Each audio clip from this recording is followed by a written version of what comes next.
Ang batas ay batas, ang may kasalanan mananagot. At yan ang gagawin namin, Pastor Kibuloy. May warat, wala kang kasalanan, sumuko ka. Sumuko ka. Mahirap ba yun? Yan ang hamon ni Interior Secretary Benher Abalos sa puganting si Pastor Apollo Kibuloy.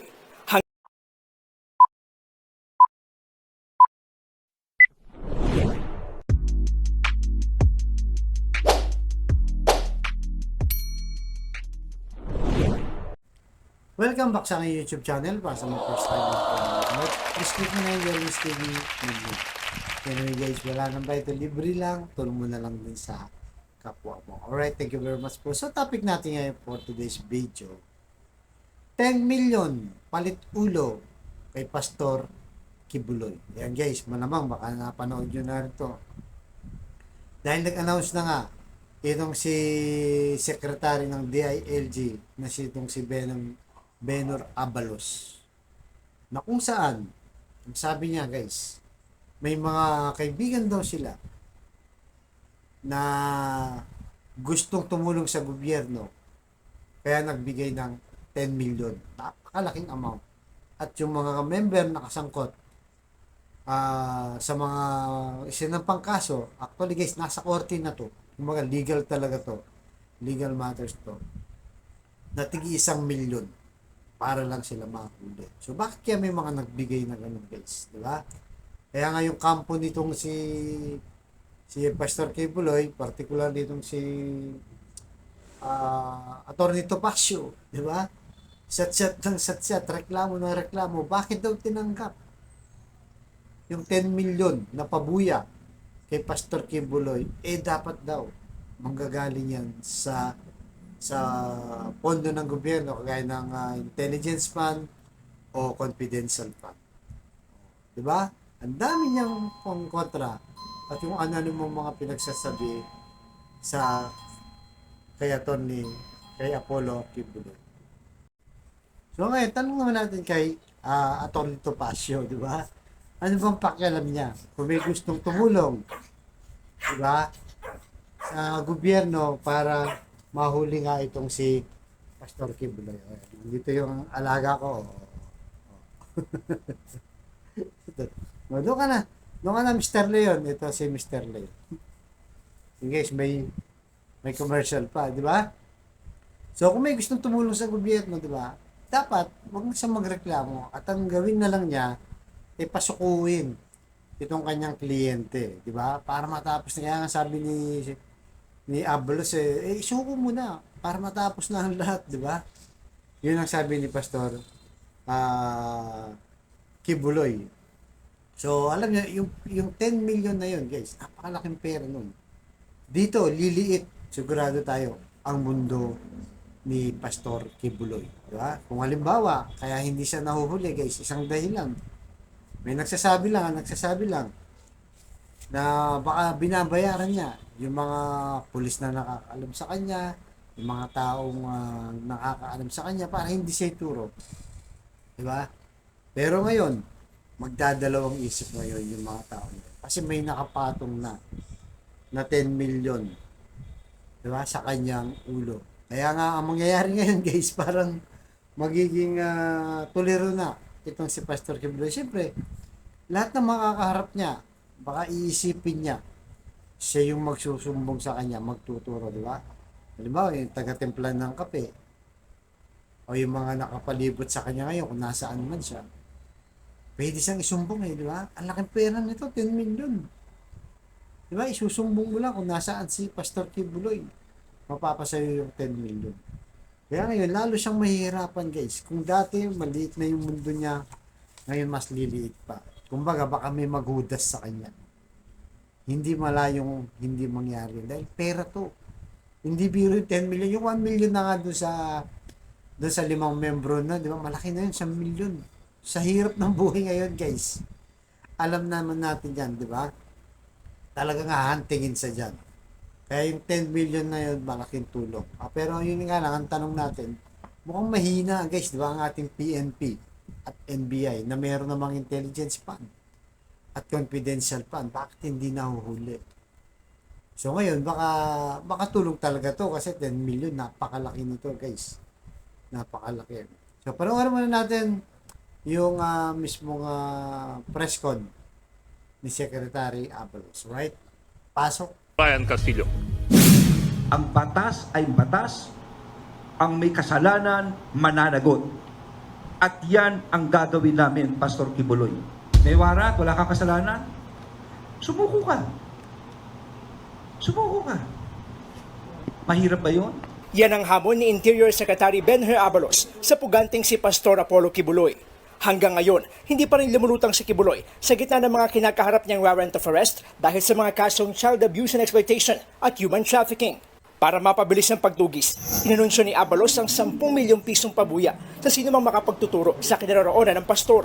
Hindi pinangalanan ni Abalos kung kanino galing ang pera, pero mga tao raw ito na dismayado na sa patuloy na pagtatago ni Kibuloy.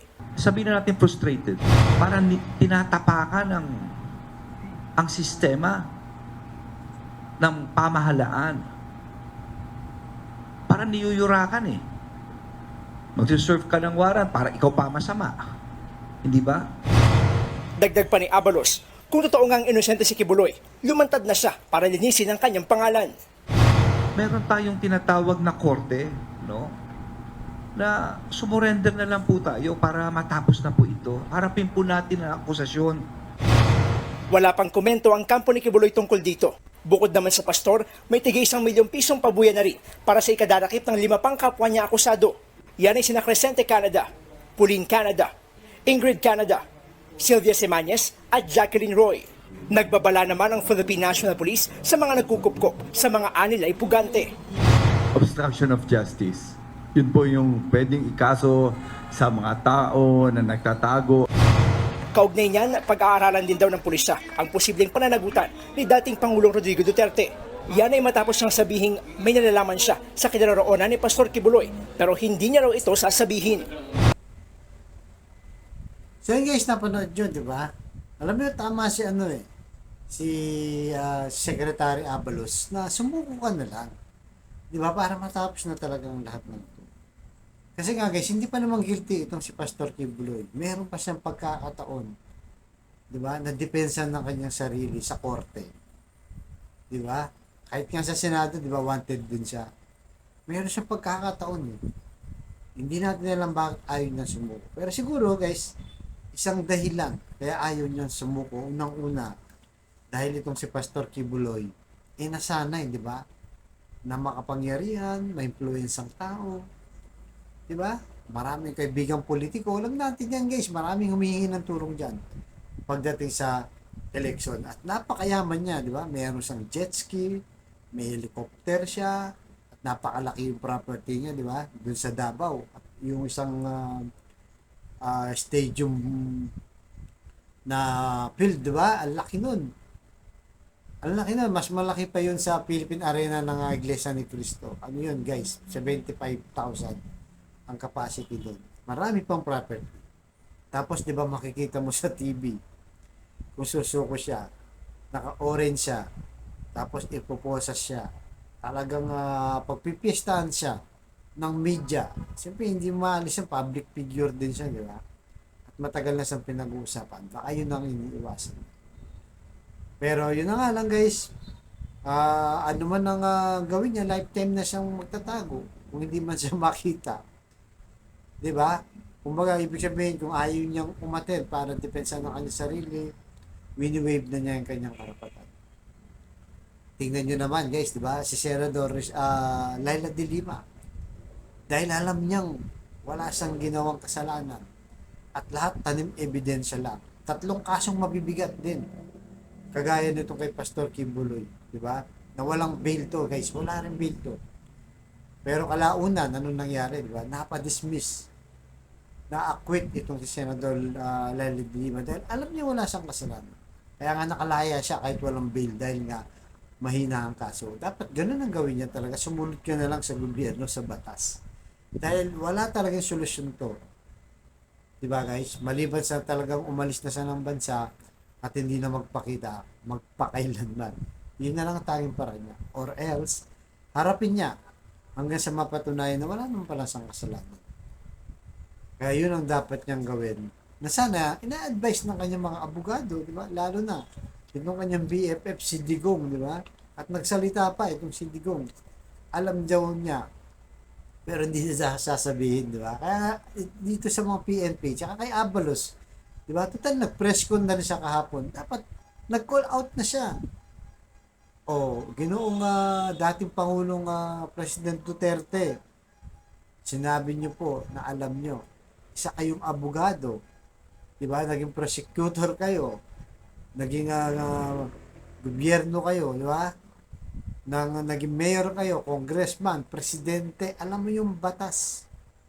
Bakit hindi mo tulungan ng kaibigan mo, kumbinsihin para sumuko? Nag-announce na rin sana kahit sa mga DDS, di ba? Ang mga DDS, tulungan nyo si Pastor Kibuloy na makumbins na humarap na rin. Huwag nyo nang itago, huwag nyo nang konsintihin. Dapat ganun, di ba? Para wag sirain yung batas. Kaya, di ba, kakasuhan daw siya ng obstruction of justice. Dapat, kinasuhan na, di ba? Kung alam naman nilang bawal naman pala yun sa batas. Huwag na silang magkeme-keme kasi nga pinababayaan lang niya. Kaya, minsan, di ba, parang nilalaro-laro ni Digong yung gobyerno ni BBM. Kasi nga hindi siya talagang kinukompronta, guys. Ikaw ang gobyerno, di ba? Lalaruin ka ng ganun, bibiruin ka ng secret, alam po si Pastor Kibuloy. Hindi po pwede, gobyerno ka eh. At legit naman. Di ba? Nasa korte yung kaso. Talagang nasa batas. Kaya wala kang dapat ikatakot kung ikaw ang nasa gobyerno. Kaya sana mga pulis, bilisan nyo na yung pagkaso dyan kay Digong dahil nga kailangan na yan. At napapahiya kasi ang gobyerno ni BBM, lalo pa, paparating na yung SONA, guys. Di ba? Accomplishment na dapat yan. Ang dami mga high profile, kagaya ni Pantag, ni Tevez, nang hindi pa rin nahuhuli hanggang sa ngayon. Kaya mapapahiya. Kaya nga sabi ng mga DDS, di ba? Mahina talaga ito si BBM. Dahil na sa peace in order. Kaya patunayan dapat nila na gobyerno kang matigas ka sa tama. Pero guys, ano sa tingin nyo? Diba? Ano sa tingin nyo? Tama ba to yung magbigay ng 10 million? Total, hindi naman na napapahuli ng mga pulis diba? Sa marami kadahilanan at hindi natin alam. Pero ngayon, pera-pera na lang iiral guys. 10 million to rewards. At malamang may maghudas kay Apollo Kibuloy. Alright guys, hanggang dito na po. Susunod kong vlog.